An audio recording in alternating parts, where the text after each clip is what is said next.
This is Georgetown, the podcast. Georgetown County and the city. Georgetown is growing, changing, expanding, and blossoming. The Hammock Coast of South Carolina. It's a renaissance. This is Georgetown, the podcast. Here's your host, Scott Richards.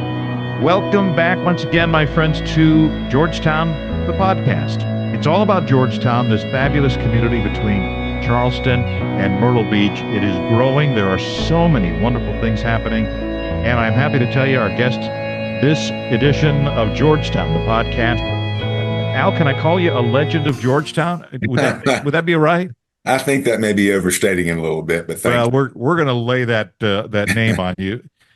Al Joseph, you have been part of Georgetown. Tell me a little bit about your history and the family history and how it relates to Georgetown.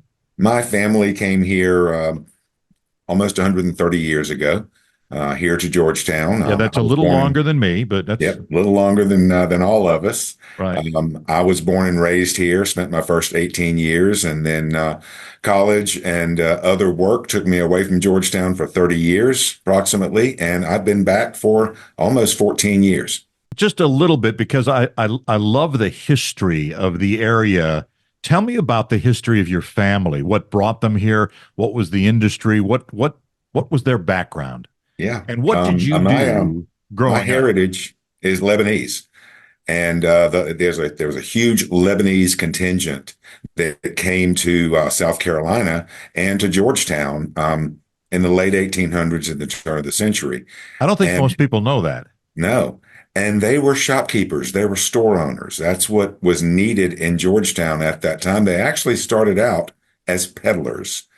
Door to door, knocking on doors, walking the wagons. I would say walking the streets, but literally walking the roads all over. And then as time evolved, they started opening businesses all through the historic business district of Georgetown. As a matter of fact, at one point, probably the 700 and 800 blocks of Georgetown were owned mostly by Lebanese families, my family. And what were some of the other families? Large Jewish population here in Georgetown at the same time, worked incredibly well together, became just very close friends, and those friendships are still there today. Yeah, I think this is such a fascinating part of Georgetown. Of course, I'm up in Myrtle Beach. In the late 1800s, Myrtle Beach didn't exist. And that goes back, I think, to the history of Georgetown.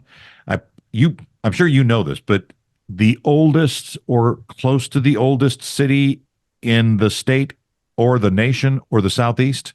Yes, we are the third oldest city in the state of South Carolina, 1729. So We've been here for quite a long time, and history is probably the biggest driver, really, in our city. It's something that is always at the forefront of our minds. We have 5 museums within walking distance in our historic business district.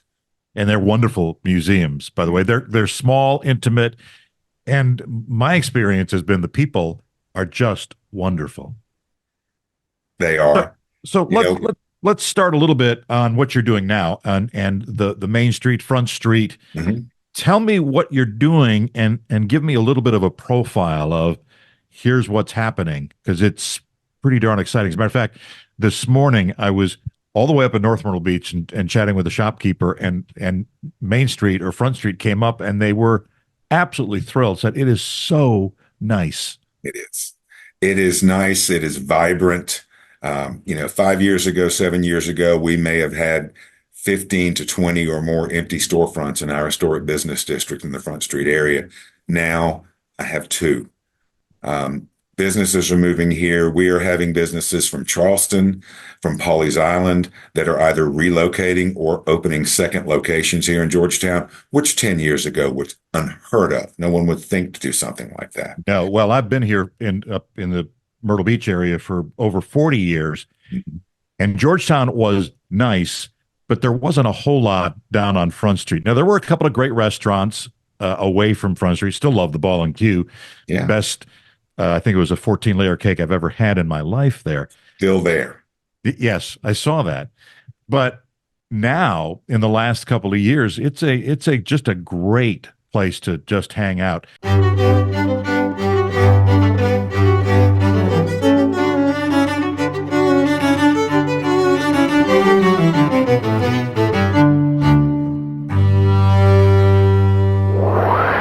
You're watching or listening to Georgetown, the podcast. Talk a little bit about the type of shops, and of course you got the new hotel down there, which is a jewel.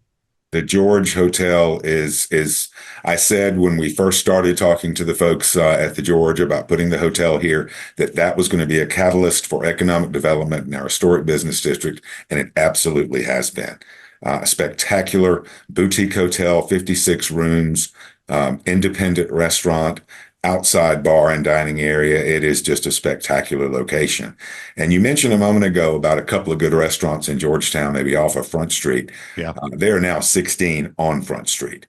And which is amazing to me. Yeah. The last time I was there, and I hadn't been maybe, I don't know, a year, and the change, what a great variety of choices of restaurants. As I recall, and I'm sure you do remember, there used to be a couple.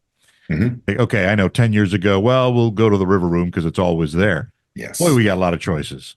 A lot of choices now, and just they're also, a lot of them are so varied. It's not like you're going to go in each restaurant and find the same menu or the same decor or even the same clientele in some cases. Yeah, really. What do you want? It's there. It's there. Everything you could imagine, from white tablecloth fine dining to casual bar food and everything in between. We have it here on Front Street. So talk a little bit about the area of Georgetown that's outside of Front Street. And I'm going to kind of lead you a little bit because Steel Mill is coming down. Mm-hmm. That's going to change the look of Georgetown. For a moment, though, touch on the history of the steel mill, because it is a part of the heart and soul of so many people, careers, business, that's moving. That's gone. Absolutely. The steel mill was an integral part of Georgetown history since the late 60s, early 70s when it opened.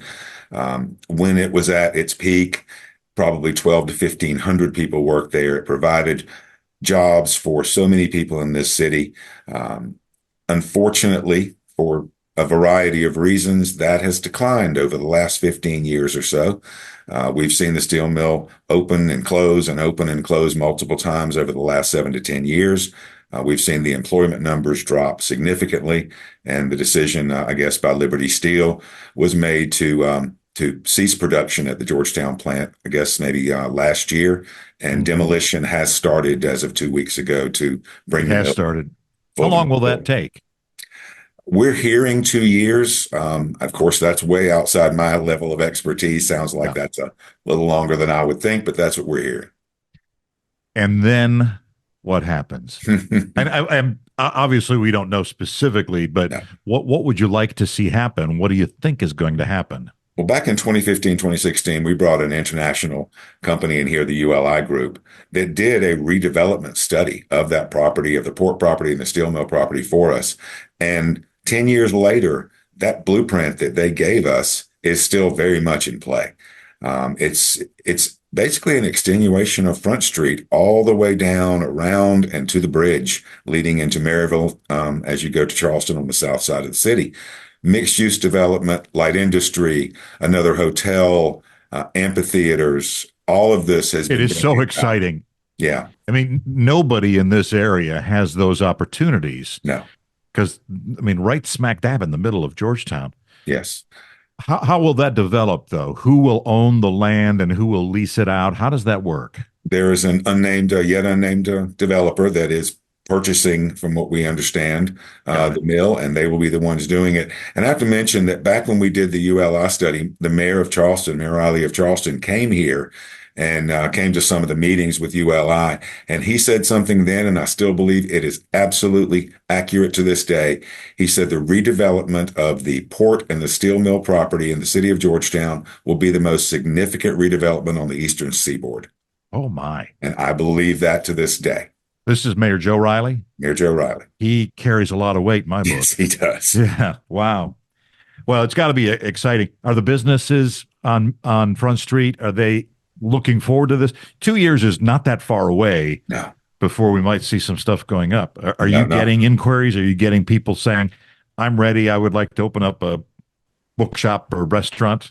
Yes, as a matter of fact, I can't say who or what yet. They want to keep it under wraps. But just this morning, I met with a business owner who owns two businesses in Pawleys Island and has just leased a space that just came open a week ago on Front Street. And she is going to be opening a business there. And that was one of the reasons that she made the decision to do so. She even said to me, she said, my husband said we should do this. And I said, no, too much on our plate already. And the conversation centered around, we've got to look to the future. We see where Georgetown is going with the steel mill redevelopment. We got to be there. And they're going to be open in 2 months. So let me expand a little bit, because Georgetown is more than just Front Street. Oh, yeah. Talk about the general area and how it is growing and the impact and all of that in terms of Georgetown County in the area. The entire area, the entire city is seeing this growth. Our corridors, as you come into the city, whether Highway 17 or 501 or 701, same thing. We're seeing businesses, new businesses come in and open there and instantly successful. I meet with all these people. I talk to them on a regular basis and say, how's everything going? They're very happy. One thing we're also seeing is an influx of residents to the city. As we are speaking right now, there are approximately 300 houses in process, with more on the way. And isn't that just amazing? Yeah, because I did want to, I'm glad you brought that up. I wanted to talk about the real estate world. It's pretty healthy. and maybe talk about the specific areas where it's doing the best. With, I'm thinking, is that the Pawleys Island area, Litchfield? What's happening generally in Litchfield? And if you could talk about the types of homes. Yeah, I'm not as familiar or able to speak as intelligently about what's happening in the outside of the city as far as the county, like Pawleys and Litchfield, although I have a lot of friends that are realtors, and the housing prices are up. Yeah. The time on the market is down. All of the metrics and the things you look at from a real estate angle are all positive. In the city of Georgetown, probably the largest area that we're seeing the growth in is in the southern area. If you leave Georgetown and go over the bridge to Maryville as if you were going to Charleston, we've got 3 smaller plantations and subdivisions there that have sat dormant for years. Right. One, Craven's Grant, sat for I don't know how many years with no houses, and there are now 18 going up as we speak. Wow, that's terrific. The Oaks Plantation has got houses going up. South Island Plantation sat since 2008 with 1 house, and now there are 26, I believe, and houses going up every day. There's a 266 house development going up very near there in the same area on our southern part of our city. That's where most of the growth is going right now, because that's where the land is. That's where the square footage is. And I'm guessing the city's pretty happy. Are they planning and keeping up with the infrastructure? Absolutely. That's the first thing when a developer comes in, or when there's a plan for another community, or even whether it's a small community like maybe 18 or 20 houses, or this large 266, that's the first thing on the table. So let's make sure we have the infrastructure set. Let's make sure that we keep with the theme of Georgetown. We cannot get away from that. Now, outside of the historic district, you can, but in the historic district, that is always at the forefront, whether it's a new business or a new home or anything. Is it fair to call it a little bit of a renaissance for the city of Georgetown, the historic district? I absolutely think it is. Yes, that's a very good way to phrase it. Georgetown has been doing well for a long time. It's not that we were ever stagnant or dormant, but we weren't moving up maybe as strongly as we are now. So yeah, it's definitely a renaissance, and it's definitely something that's moving forward at a pretty rapid rate. Al, it's been really great to talk to you. When we close, I would like to get your take on the best invitation to people, A, that are thinking about moving to the area, or B, people that live in Charleston, Mount Pleasant, people that live in Myrtle Beach. We want them to come to Georgetown. So how do you do that? Give me the 1-minute pitch. If you're in the Charleston area, then you are right now just flooded with people. come to Georgetown. You'll see this again, third oldest city in the state. So we've got all the history. We've got all the shopping that you can find anywhere else. We may not have as many of the stores as some of the larger cities, but we have the same things that what you have are individual shops and boutiques, not the big box stores. No. It's wonderful. No. All individually owned, all local businesses, small businesses, which is the lifeblood of any city, in my opinion. As I said, 16 restaurants in a 5 or 6 block area, 5 museums that you can walk to.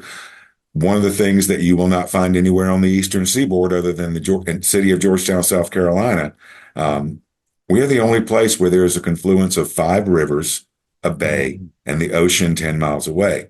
You do not find that anywhere on the Eastern Seaboard. So for our maritime demographic, Georgetown's the place to be. Please come. All right. And then one last thought. Part of Georgetown County is Brook Green Gardens. I want to give you a shout out because you have a little connection over there. A little bit. Yeah. Yeah, a little bit. My wife is the vice president of marketing for Brook Green Gardens.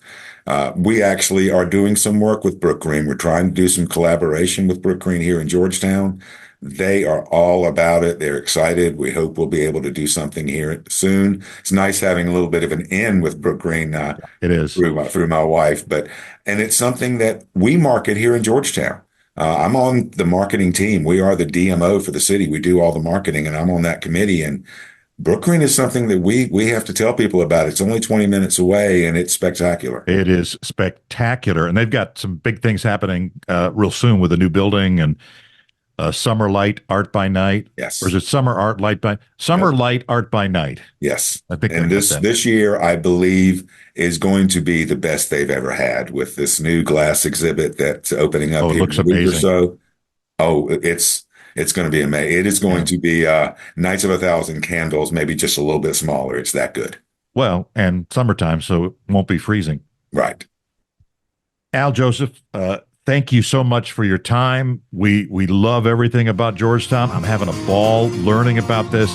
How many years did your family get to Georgetown? About 120, between 125 and 130. I am so impressed. Al, thanks for joining us and being a part of Georgetown, the podcast.